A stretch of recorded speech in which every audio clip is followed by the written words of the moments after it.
ایک مرتبہ حضرت عمر رضی اللہ تعالیٰ عنہ روتے ہوئے نبی کریم صلی اللہ علیہ وآلہ وسلم کی خدمت میں حاضر ہوئے۔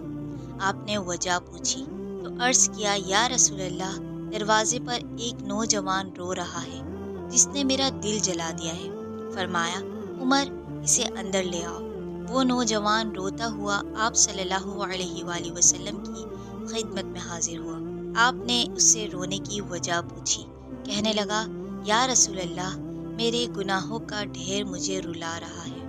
مجھے جبار سے ڈر آتا ہے، وہ مجھ پر غضبناک ہوگا۔ آپ نے فرمایا، نوجوان، کیا تو نے اللہ کے ساتھ کسی کو شریک ٹھہرایا ہے؟ عرض کیا، نہیں۔ کیا تو نے کسی جان کو ناحق قتل کیا ہے؟ عرض کیا، نہیں۔ آپ نے ارشاد فرمایا، اللہ تعالیٰ تیرے گناہوں کو معاف فرما دے گا، اگرچہ 7 آسمانوں، 7 زمینوں اور تمام پہاڑوں کے برابر ہوں۔ نوجوان بولا، حضور، میرے گناہ 7 آسمان، زمین اور پہاڑوں سے بھی بڑا ہوا ہے۔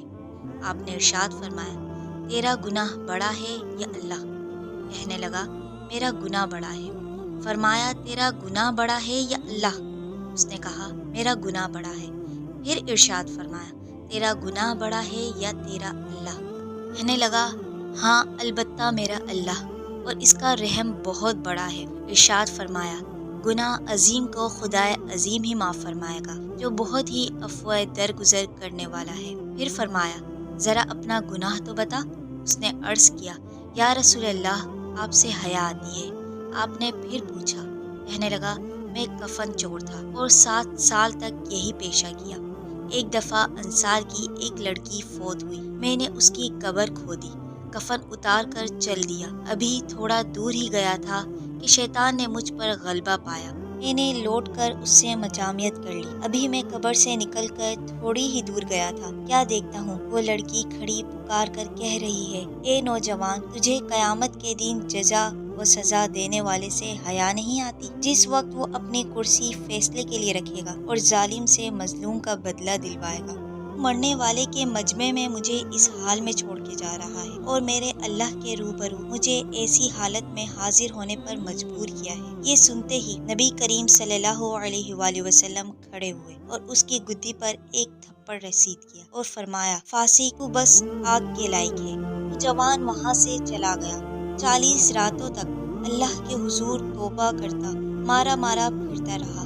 40 راتوں کے بعد آسمان کی طرف سر اٹھا کر کہنے لگا، اے محمد صلی اللہ علیہ وآلہ وسلم کے خدا، آدم اور حوا کے معبود، اگر تجھے میری توبہ منظور ہے تو حضور صلی اللہ علیہ وآلہ وسلم اور آپ کے صحابہ کرام کو اس کی خبر دے دے، ورنہ پھر آگ بھیج کر مجھے جلا دے اور آخرت کے عذاب سے نجات دے دے۔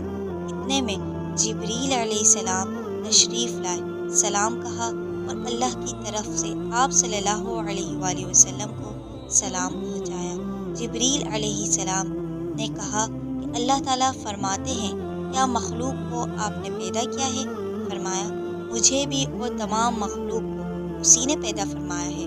عرض کیا، وہ پوچھتے ہیں کہ کیا آپ مخلوق کو رزق دیتے ہیں؟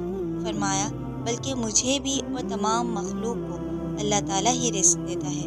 عرض کیا، وہ پوچھتے ہیں کیا بندوں کی توبہ آپ قبول کرتے ہیں؟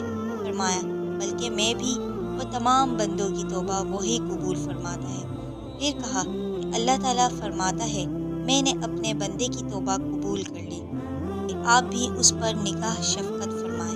آپ صلی اللہ علیہ وآلہ وسلم نے اس نوجوان کو بلا کر اسے توبہ قبول ہونے کی بشارت سنائی۔ جب سچی توبہ پیش کی تو اللہ تعالیٰ نے اسے معاف فرما دیا۔ اور یہ بھی ضروری ہے کہ جس حیثیت کا گناہ ہو، توبہ بھی اس درجے کی ہونی چاہیے۔ اللہ تعالیٰ ہم سب کو شیطان کے شر سے محفوظ فرمائے، آمین۔ ملتے ہیں نیکسٹ ویڈیو میں، تب تک کے لیے اپنا خیال رکھیے گا۔ اللہ حافظ۔